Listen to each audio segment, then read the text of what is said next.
Olvídense que va a haber una constitución que favorezca a los no. pueblos. No. Por eso que tanta gente fue a votar, porque querían un cambio igual, pero el cambio no va a llegar nunca. Es difícil. Chile no está dispuesto en reconocer los pueblos originarios que existen. Con escuchar plurinacionalidad Se piensan de asustan, que como que, no sé, piensan que va a haber chilenos, mapuche, muy mezclados. sí, ¿Y si estamos mezclados?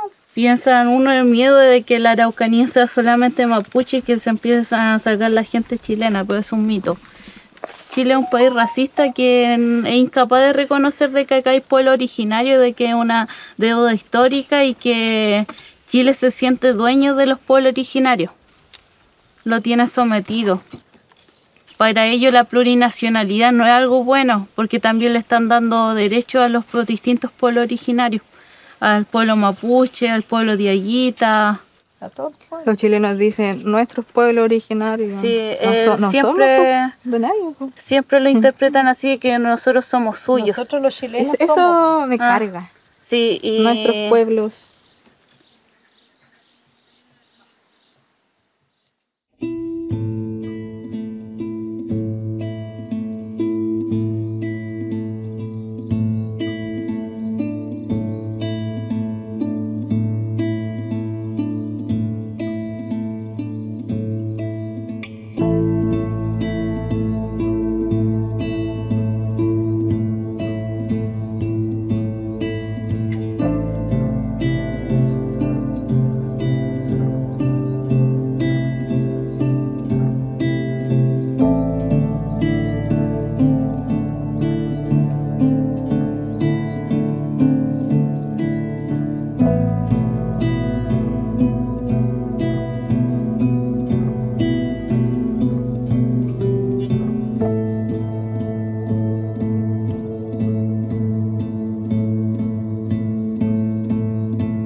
A fines del siglo XIX, los grupos empresariales preponderantes eran, ¿no es cierto?, los terratenientes y los grupos de comerciantes, exportadores. Y ahí ven el sur como un potencial foco de producción triguera, y incluso se le empezó a hablar del granero de Chile. Y es cuando empiezan los procesos ya más decididos del Estado chileno de incorporar este territorio. Y es cuando incluso da paso a lo que llamó malamente la pacificación de la Araucanía, que no es más que la campaña militar que busca ya incorporar estas tierras definitivamente y pasar a ser dominio del Estado chileno como tal. Primero se tomó la tierra y se le pasó a colonos en subasta, y luego se produjo la erradicación en las partes remanentes. Eso significó que los mapuches de 10 millones quedaran en 600.000 hectáreas. Y ellos venían con todo el afán de castellanizar y civilizar, porque por supuesto siempre estuvo la lógica de que el mapuche no era productivo, tenía las tierras botadas, era flojo, y aquí se estaba como perdiendo todo este territorio porque no había nadie que lo trabajase. Desde que llegaron los españoles, nosotros nos dijéramos que éramos primitivos, que no teníamos dioses, se dijo que, bueno, que éramos flojos, etc. Parte de la política de colonización del Estado fue entregar tierras a los europeos.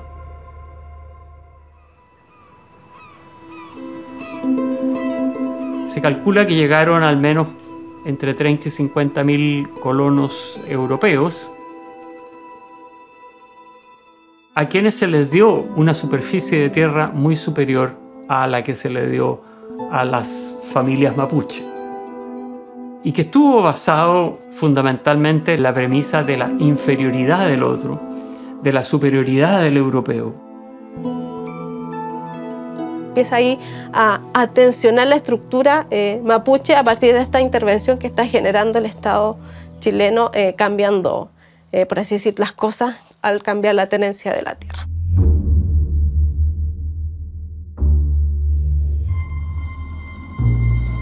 Y entonces este Estado empieza a llega con la Comisión Radicadora y empieza a llegar con sus instituciones. Y entre medio, bueno, llega la Iglesia en paralelo, que vienen a la par.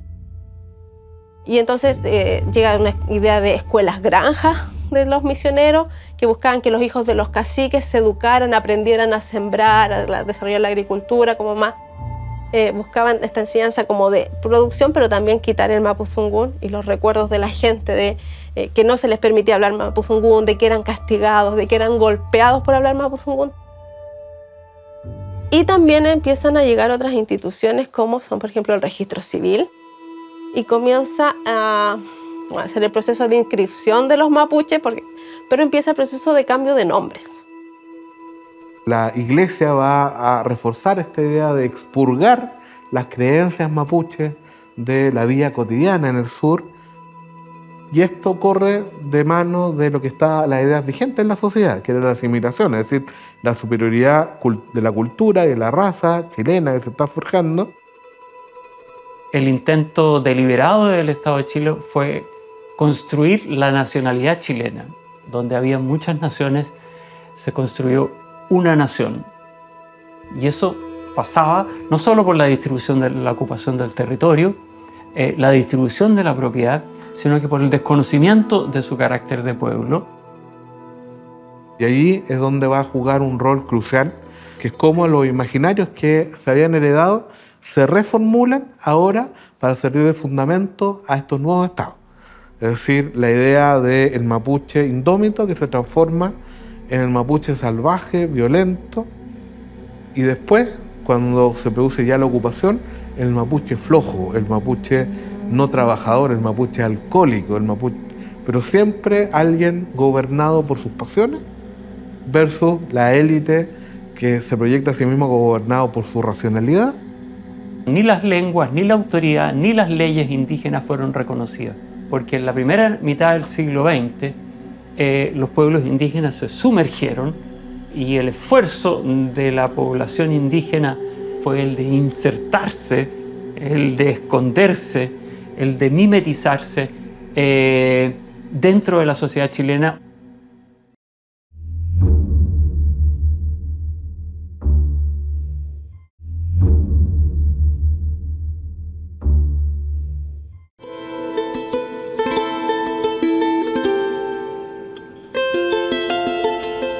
Y eso lleva a que durante la década de los 40 y de los 50 se produzcan grandes oleadas migratorias mapuches hacia las ciudades, especialmente Concepción y Santiago.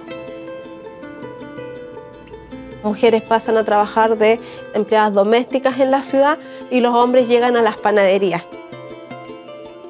Pero todo tiene que ver con esta presión de tierra que existe y que se va manteniendo en el tiempo. No reconocidos sus derechos, y la masa de trabajadores van a ser los indígenas, que por fin van a caer bajo la sumisión ahora del poder económico y social privado en Chile.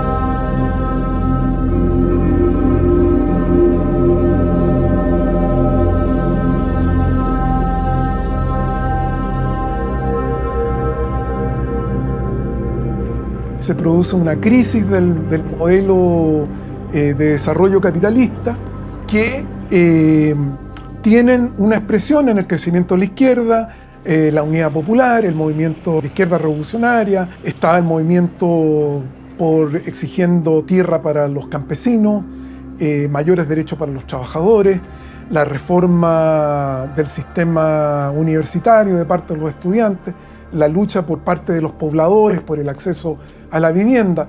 Todas esas luchas empiezan a crecer a fines de los 50 y sobre todo en los 60.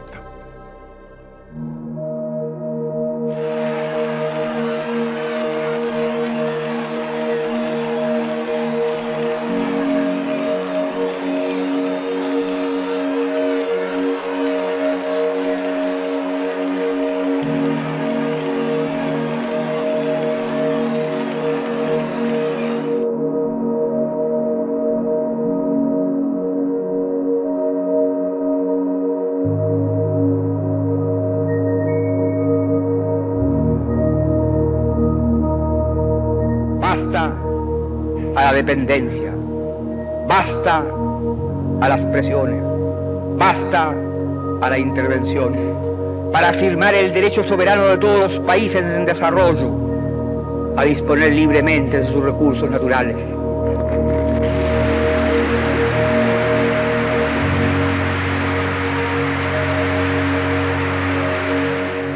Salvador Allende, si bien no tenía la lógica todavía de que esa tierra debía ser devuelta porque eran indígenas, sí había una mayor sensibilidad. Es indudable que el gobierno de Salvador Allende tiene importancia porque genera esta reforma y porque también Salvador Allende, con esta nueva visión que adquiere, es el primer presidente que dicta una ley indígena. Y precisamente eso es lo que Allende va a poner, va a incorporar dentro de la expropiación a la reforma agraria, expropiación de tierra mapuche. Se expropian 400.000 hectáreas, que son hectáreas para devolver a los mapuches. Ahí hay proyectos de intensificar la reforma agraria, nacionalizar el cobre, democratizar la sociedad chilena, que eran las exigencias que se venían haciendo desde hace muchas décadas.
El golpe de Pinochet es un intento de restaurar el poder del bloque dominante en Chile, utilizando, por un lado, el terrorismo de Estado y las fuerzas del mercado.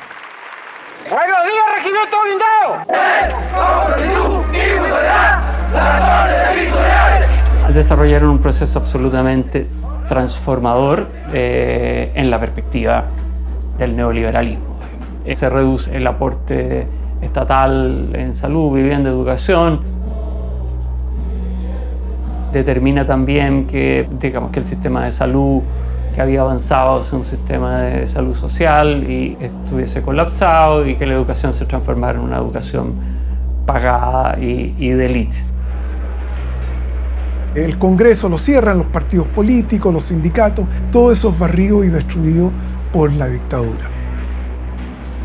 Y ahí se inicia un proceso escandaloso de liberalización de la economía, de apertura de mercados externos, de privatización de empresas públicas y particularmente el escándalo es que Las mismas autoridades, digamos, que impulsaron estos procesos fueron las autoridades que comienzan a enriquecerse.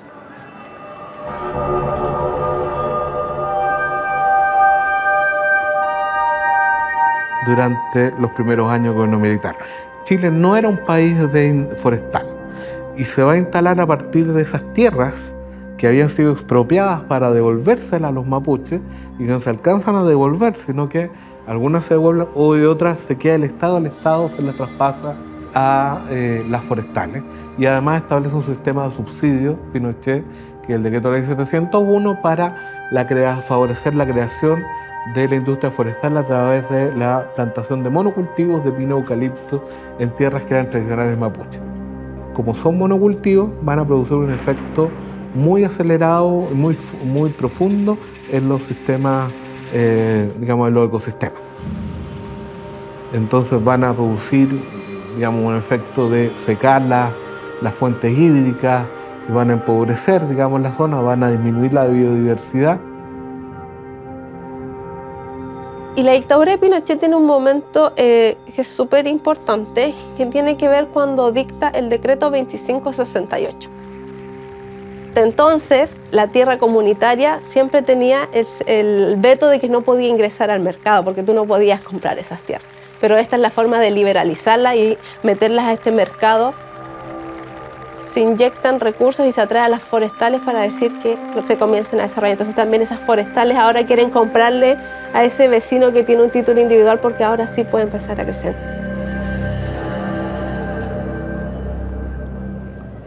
Se instala el mercado neoliberal para todos.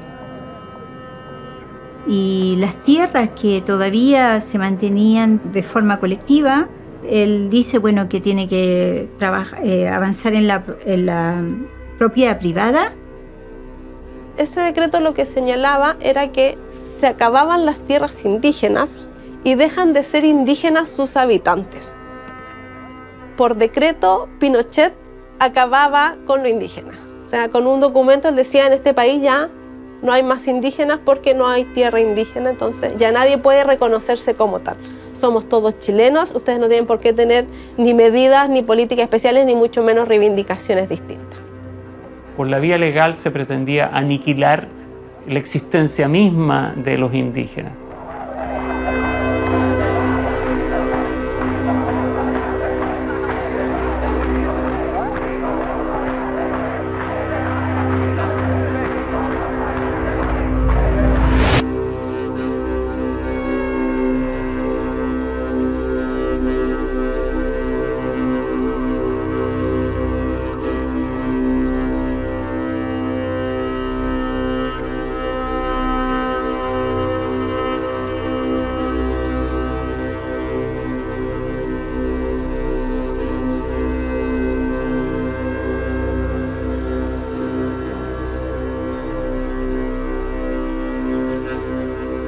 Una etapa de mucho terrorismo de Estado, de grandes desapariciones, asesinatos de compañeras y compañeros. La Junta de Gobierno ha terminado el estudio del proyecto de la nueva Constitución Política de la República, cuyo texto íntegro, para conocimiento de ustedes, será publicado oficialmente. Yo lo defino, esta Constitución, como una Constitución democrática con un gran sentido de autoridad.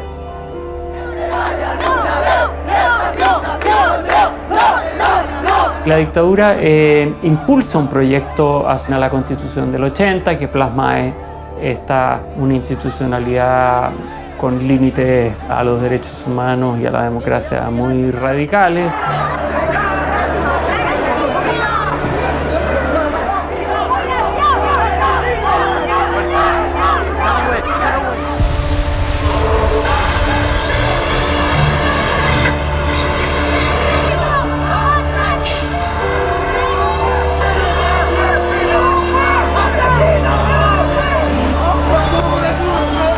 El periodo de la dictadura fue un periodo brutal, de muerte física o de intento de muerte cultural, de desposeimiento, de empobrecimiento material.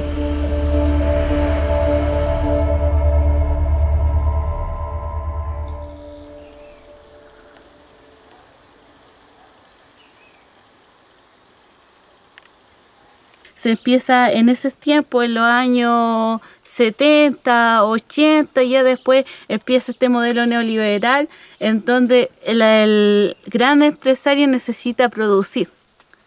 Producir, necesita sacar dinero, ganar, y no le importa la calidad de vida que tienen las otras personas. La persona llega cansada a su casa, llega cansada, lo único que quiere es descansar, comer y dormir. Exactamente. Y ahí como se va perdiendo también, como se ha ido perdiendo la vida mapuche, vivir como mapuche y todo eso, que también lo podemos conectar con el neoliberalismo. Antes aquí el mapuche pasaba en el campo, su trabajo era el campo, su trabajo era estar con la familia, hacer mingaco, ayudarse una con otra. En cambio después con esto, los abuelos se fueron a Santiago. Migraron. Y pucha, es un golpe para ellos porque a la vez yo a mi abuelo lo admiro porque mi abuelo sabe 2 idiomas. Y el suyo igual, yo creo, ñaña, nuestro abuelo sabe 2 idiomas, pues nosotros sabemos 1. Nuestro abuelo no le quisieron enseñar mapuzungún a sus hijos. Por un trauma histórico. Por un trauma histórico. Porque ellos vivieron bullying en Santiago. No les quisieron enseñar a su hijo mapuzungún, pero no por no enseñarle, sino para ellos creían que le estaban haciendo un bien. Yo, por ejemplo, nosotros con mi hermano no sabemos hablar el mapuzungún, porque lo que decía la ñañita Vero, los papás no quisieron enseñarnos por lo mismo, porque nosotros ya veníamos con un bullying. Conozco algunas palabras mapuzungún, puedo entender lo que pueden hablar mis lamuén, mis ñañitas, pero no puedo contestarle. Y ahora estoy en un curso porque mi intención es el día de mañana, no sé, hablar en mapuzungún tal como de corrido, como hablan, como se hablan todas las chiquillas aquí, las ñañas. Y mi hijo también mi hijo tiene 16 años y también tiene muchas ganas de aprender. Entonces, para nosotros es muy importante. Nosotros emigramos de Santiago a este lugar. Bueno, mi esposo no tiene nada de mapuche, es terriblemente huinca. Por dónde lo puedes mirar es huinca, pero se está insertando acá. En mapuche ya, así que ya. Sí, pues se está insertando aquí al mapuche, así que... Le gustó la raza. Sí, así que por eso, en eso estamos.